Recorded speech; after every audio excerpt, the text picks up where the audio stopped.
सिलसिले के सभी महापुरुषों का आशीर्वाद प्राप्त रहा है।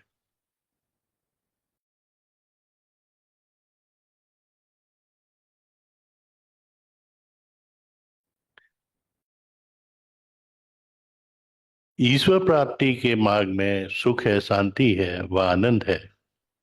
परंतु हम ये सोचते हैं कि ईश्वर प्राप्ति का मार्ग बहुत कठिन है, हमें अपना घर बार छोड़ना पड़ेगा, घर गृहस्थी इसमें बाधक है।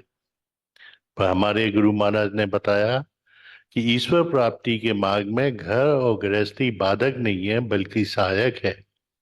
बाधक है हमारे, हम अपने परिवार, अपने इस संसार के प्रति बढ़ते हुए हमारा मोह, हमारा विचार जो माया के प्रभाव से उधर ही की ओर जा रहे हैं, और वो ही हमें दुखी रखते हैं।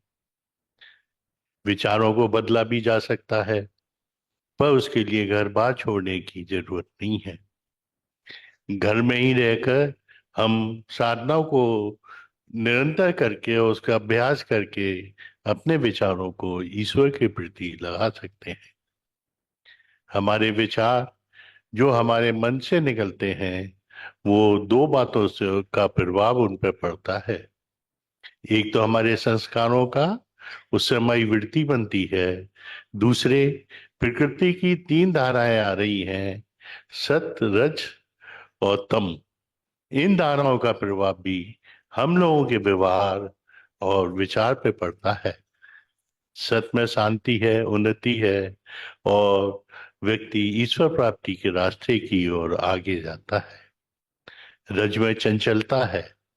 रज की अवस्था आने पर आदमी का मन कभी इधर भागता है, कभी उधर भागता है, कभी संसार में लगता है, कभी ईश्वर की ओर लगता है।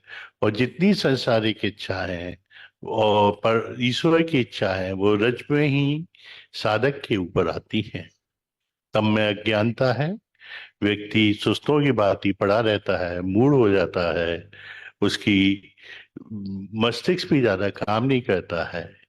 हम लोगों को करना क्या है कि रज में जाके तम का प्रभाव को घटा के सत की ओर बढ़ना है।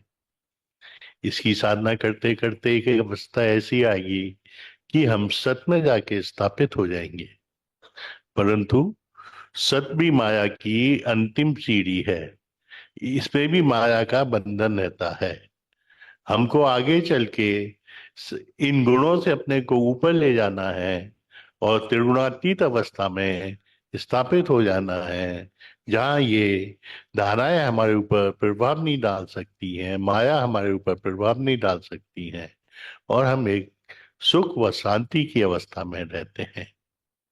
इसके लिए हमें एक ऐसे मार्गदर्शक की जरूरत होती है जो ईश्वर प्राप्ति के रास्ते को जानता हो। हम उसके बताए हुए रास्ते पर चल के इस अवस्था तक पहुंच सकते हैं। और भारतवर्ष में हमेशा ऐसे साधु और संतों ने अवतार लिया है जो कि हम लोगों का मार्गदर्शन करते रहे हैं। ऐसे ही हमारे गुरु महाराज ने इस पृथ्वी पर हम लोगों के मार्गदर्शन के लिए अवतार लिया था।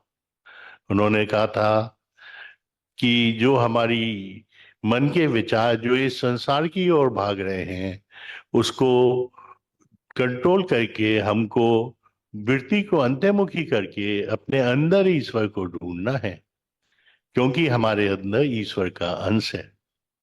परंतु जब हम अंतर्मुखी होके ईश्वर की खोज करते हैं, गुरु महाराज की बताई हुई साधना करते हैं, तो मन जो कि अत्यंत चंचल है, वो एक अपनी काल्पनिक दुनिया सृष्टि बना लेता है और उसमें विचरने लगता है। और ध्यान के समय में वो सब विचार अपने सामने आते हैं। ऐसे समय हमको ये करना है कि जब हम ध्यान करने बैठे तो अपने विचारों पर निगाह रखें। जो संसार की तरफ जाते हुए विचार हैं उनसे बचें, और ईश्वर की ओर ऊपर उठते हुए विचार हैं उसको आने दें। धीरे धीरे एक ऐसी अवस्था आ जाएगी कि दो तरह के विचार एक साथ नहीं रह सकते। हमारे अंदर शुद्ध और सात्विकी विचार और ईश्वरीय विचार रह जाएंगे। आगे वो भी शांत होके हमारी बुद्धि को शांत करके हमको पूर्ण करके ईश्वर में मिला देंगे। पर इस साधना में हमें ध्यान ये रखना है कि हमें अपने मन को मारना नहीं है, उसका रुख बदलना है। जो हमारा मन का रुख संसार की ओर जा रहा था, उसे ईश्वर की ओर उठाना है। मन एक माया के प्रभाव से हमेशा उसका प्रवाह नीचे की ओर रहता है। जब मन नीचे की ओर ले जाता है तो व्यक्ति कितना भी गिर सकता है, इसका उसे स्वयं अनुमान नहीं रहता, पर वो उसको अपनी नियति समझता है। पर मन का रुख जब ऊपर हो जाता है, तब उसके बुद्धि और उसकी मल आवरण बुद्धि, इन सबको विकार रहित करता हुआ वो हमें एक ऐसे स्थान पर पहुंचा देता है जहाँ की हमारा दृष्टा भाव आ जाता है, कर्तापन खत्म हो जाता है, और हम पूर्ण रूप से अपने इष्ट अपने गुरु के समर्पित हो जाते हैं। यही मोक्ष की अवस्था है। जब दृढ़ता भाव आ जाता है तो हमारे संस्कार भी नहीं बनते हैं। जो कुछ हो रहा है वो एक शक्ति हमसे करा रही है, ये भाव आ जाता है। तब आदमी शांति व आनंद में रहता है। पर इसके लिए जरूरी ये है कि हम खाली जो साधना है उसका अभ्यास ही ना करें, क्योंकि साधना का अभ्यास करने से हमें शांति मिलेगी, कुछ मानसिक सिद्धि आएंगी। पर विवेक शक्ति जो कि ईश्वर प्राप्ति के लिए जरूरी है, वो सत्संग में ही जाके जगेगी। हमको सत्संगों में जाना बहुत जरूरी है और साप्ताहिक सत्संग अटेंड करना बहुत जरूरी है। हम अपने अंतःकरण का निरीक्षण भी करते रहें कि हमारे अंदर क्या बदलाव आ रहा है। अगर हमारा मैं और मेरा खत्म हो रहा है, तू और तेरा आ रहा है, शांति मिल रही है, तो ये साधना हमारी ठीक चल रही है।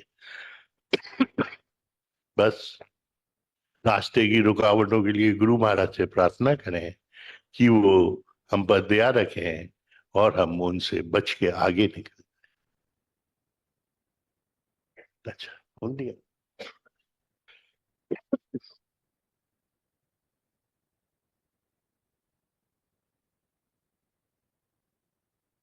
ये निवेद रखा है, इसे बड़े भाव से गुरु महाराज को अर्पण कर दें और उनसे प्रार्थना करें कि इसे स्वीकार करके हम सभी लोग अपना आशीर्वाद प्रदान करें।